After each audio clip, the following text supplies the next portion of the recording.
સમાચારમાં આગળ વાત કરીશું નવસારીથી નવસારીના આરક સિસોદરા ગામમાં પશુપાલનની હેરાનગતિના ગંભીર આક્ષેપો બાદ ગ્રામ્ય વ્યવસ્થાપન પર સવાલો ઊભા થયા છે।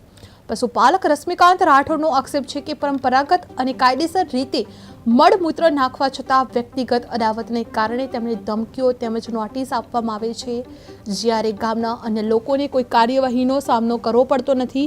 આ ઘટનાએ ગામમાં તણાવનું વાતાવરણ સર્જાયું છે અને પ્રશાસન દ્વારા નિષ્પક્ષ તપાસની માંગ ઉઠવા પામી છે। આરક સિસોદરામાં પશુપાલકની હેરાનગતિ ચર્ચામાં આવી છે, જે વ્યક્તિગત અદાવતના આક્ષેપથી તણાવ વધ્યો છે, જે ગામમાં જુદા નિયમો અને મુદ્દો ગંભીર બન્યો છે, જે પ્રશાસન સમક્ષ નિષ્પક્ષ તપાસની માંગ કરવામાં આવી છે અને પશુપાલન પ્રથાને લગતા વિવાદ તેજ બન્યો હતો। મારું નામ રશ્મિકાંત ફકીરભાઈ રાઠોડ છે। હું સિસોદરા ગામનો વતની છું।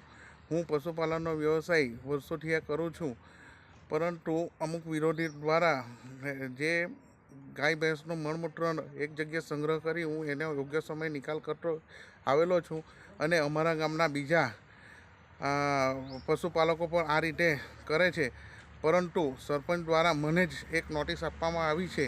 આ બાબતે ઘણી બાબતે વારે ઘડીએ સરપંચ દ્વારા મને માનસિક ટોર્ચર કરવામાં આવે છે અને વ્યક્તિગત મારા પર પ્રેશર લાવે, દબાણ કરે છે, કેમ કે ગત સરપંચના ઇલેક્શનમાં મારી પત્ની દાવેદારી કરી હતી, સરપંચમાં ઊભા રહ્યા હતા અને અમારી હાર થઈ હતી। ત્યાર પછી 2 થી 3 વાર અમને નોટિસ આપી છે। તો આ માટે યોગ્ય પગલાં ભરવા અધિકારીને હું નવસારી જિલ્લા પોલીસ વડા તથા